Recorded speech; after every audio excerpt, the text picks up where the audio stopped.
ayun, next question. Asan na yun? Nalalagot. Ay, hindi. Kung magkaka-superpower ka, ano yun? Kung magkaka-superpower ako, siguro katulad ng kay, hindi ko alam kung superpower to pero yung kay yung sa Doolittle, ayun, nakakausap niya yung mga hayop, tapos nagagamot niya pa to.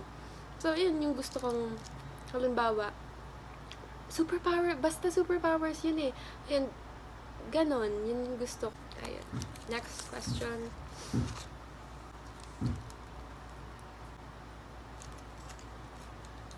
Anong madalas mong ginagawa kapag bored ka? Valid na ba yung pag-tiktok? Pag wala naman kasi akong ginagawa sa bahay, halimbawa, tapos ko na din naman yung mga ginagawa ko, ang mga obligasyon, nagti-tiktok ako, wala, scroll lang sa TikTok, mga videos, yung mga pwede kong magawa. So, ayun ginagawa ko pag bored ako. Next question. Favorite movie or series sa Netflix? Favorite movie ko, first movie ko atang napanood sa Netflix, yung The Notebook. Ayun, sobrang iyak talaga din ako doon. Tapos series naman, Lucifer. Ayun. Next question. Shoe size? Diba iba-iba naman yung shoe size? Hindi ko alam. Basta 7.5 ata yung shoe size ko. Ayun, haha. So, ayun nga. Next question. Favorite country except sa Pinas? Ang gusto ko talagang mapuntahan talaga as in super Switzerland, ayun. Basta yon, Switzerland yon. Kasi sobrang parang ang peace doon, parang greens lang yung makakita mo. Or baka may mga hindi pa ako nakikita tungkol sa kanila. Kasi, ayun, parang mountains, parang naka-social distancing ka talaga pag andun ka. Parang ang lalayo ng bahay, tapos walang masyadong pollution, mga ganon. Hindi ko lang alam kung zero crime doon, pero gusto ko doon. Titira ka sa may tabing ilog. Ilog ba yun? Basta doon, tapos may mountains. Ayun, paligid mo greens. Parang ang sarap sobra sa mata. Ayun.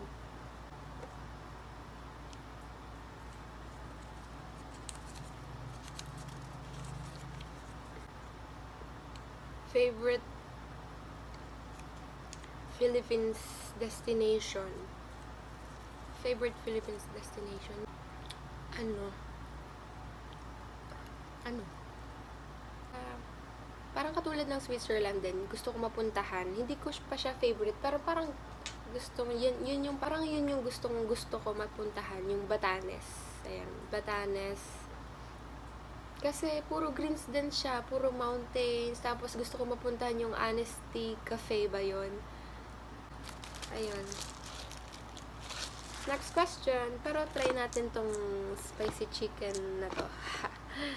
Kasi, ito yung isa sa mga favorite ko dito. Spicy chicken. Lagay natin ito. Kasi wala akong plate. So, gagamit ako ng tissue. Ayun. Next question. Favorite superhero? Favorite superhero? Hindi ako nanonood ng mga ng mga Avengers, mga ganon. May napapanood ako, pero hindi ko naiintindihan kasi sabi nila, pag nanood ka, dapat mapanood mo yung ganito, ganyan. So, ayun. So, favorite ko ba yun? Hindi, napapogian ko lang si Captain America. Ayan, pogi niya kasi. Pero mukha siyang bading, no? Ang iba kasi minsan sa sobrang kapugian, ang bading, parang bading din naman eh.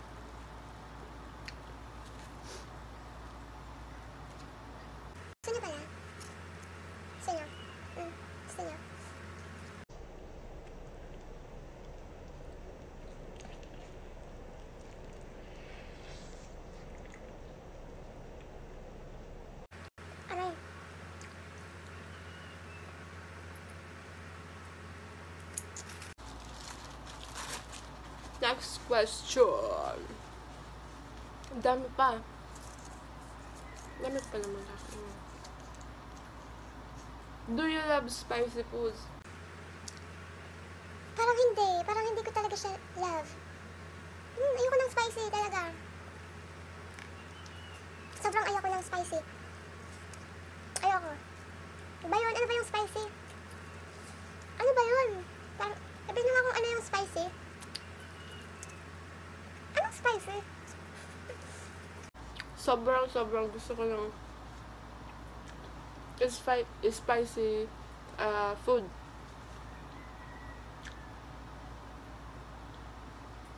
Nung nasa Manila pa ako, may boyfriend, yung friend ko, may boyfriend siyang Ching Chong.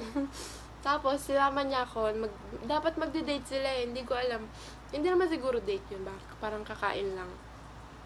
Tapos, sinama nila ako kumain. Tapos, super as in, ang aanghang ng mga pagkain doon. Oragon kita. Basta ayun, sobrang like, ang sarap talaga ng spicy. Parang ang boring ng kainan nyo pag walang spicy. Ayun. Next question. Ano na lang to? 1, 2, 3, 4, 5, 6. So, 6 na question na lang. Sunrise or sunset? Ayun, nabanggit ko nga kanina na gusto ko din naman yung sunset. Pero minsan gusto ko ng sunrise. Hindi ko alam. Basta pareho ko tong gusto. Ayan. Next question.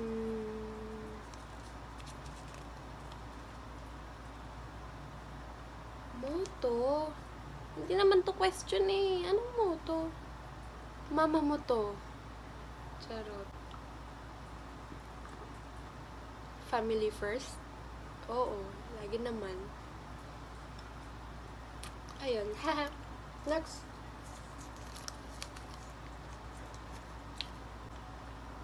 Ano favorite number mo sa electric fan? Eto lagi akong nagkakamali dito eh. Laging pag sobrang init na ng panahon, sobrang gusto ko ng mag-electric fan. Lagi kong nasasabi na, number 4 mo yan. Wala namang number 4 yung electric fan. 3 lang sila. So, napapagkamalan kong 1, yung 0, and then 2, 3, 4, ganon. Kasi 4 yung pindutan, di ba? 0, 1, 2, 3. 4 din to. Basta 4 yun. Kaya akala ko may number 4. Ayun, so lagi akong pinagtatawanan ng ate ko. Ang pantatlo kong ate. Kasi, bakit daw? Wala naman daw number 4 sa electric fan. Ayun. Next question.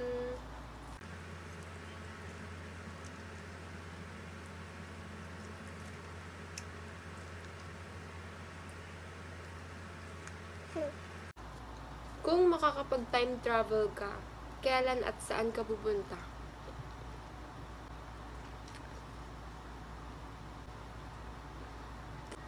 Hindi ko alam kung sa past or sa future. Pero siguro kung sa past, doon ako sa sana inagahan ko yung uwi ko, or sana nag-angkas or grab na lang ako noon, nag-taxi para maaga akong nakauwi. Tapos napet ko agad si Lilo, nakasama ko siya ng matagal, kung ganun din naman yung mangyari sa kanya, or napagalitan ko yung mga bata, or napagalitan ko yung mga bata kasi lagi ko naman sinasabi sa kanila na isarado yung bintana kasi baka lumabas na naman si Pretty. Ayun na lang. Tapos sa future naman, ayoko mag-cheat. Ayokong makita kung anong mangyayari sa akin sa future, ganon. Ayun, tama ba sinasabi ko? Kaya, ayun lang. Time travel. Ayan, so, 2 na lang yung anditong question.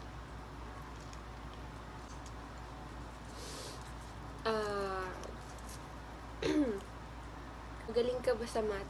1 plus 1, Magellan. Hindi. Sobrang nahihilo ako pag may numbers na, as in. Oo. Ayoko kasi. And dati alam ko magaling ako sa math, lalo na nung first year high school ako. Nag-best in math din ako noon kasi super favorite ko yung student teacher noon. Mention ko siya, shout out kay Mami Gina Akayan. Ayun, sobrang favorite student teacher ko siya. Sobrang nakikinig ako sa kanya, natututo ako. Ayun. Kaya ako yung algebra ata yung first year high school eh. Algebra ba yun? Nakalimutan ko, ang tagal na din naman kasi nun. Basta ayun, magaling ako sa math dati. Hindi ko alam kung na paano. Ayun. Second to the last question. Kung magiging cartoon character ka, sino ka? Sino ako? Cartoon character ba si Detective Conan? Oo, di ba? Basta cartoon character yun. Oo, kasi sobrang pareho niya ako.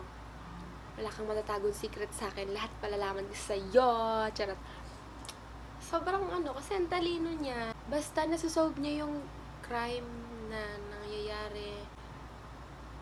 Nakikita niya kung sino yung kalaban. Ayun. Si Detective Conan basta. Kasi ako yun eh. Detective. Sorry. Basta detective. Ayan. Last question. Wait lang. Kailan ako ng ating chicken.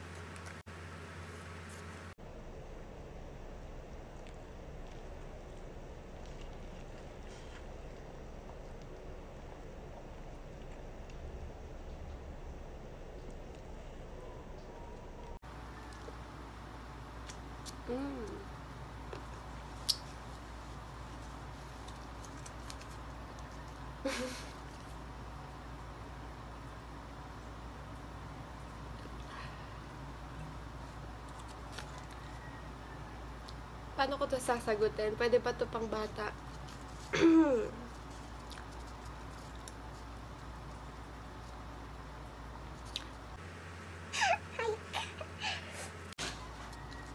Ano daw? Kayo nga magbasa. Maintindihan niyo ba to? Paano bang ginagawa ng mga vlogger natin? Basa niyo naman, diba? Ano daw? Size or performance? Ano yun? Ano yung size or performance? Hindi ko yun alam, promise. Wala akong alam doon. Kaya hindi ko yun masasagot. Pero both.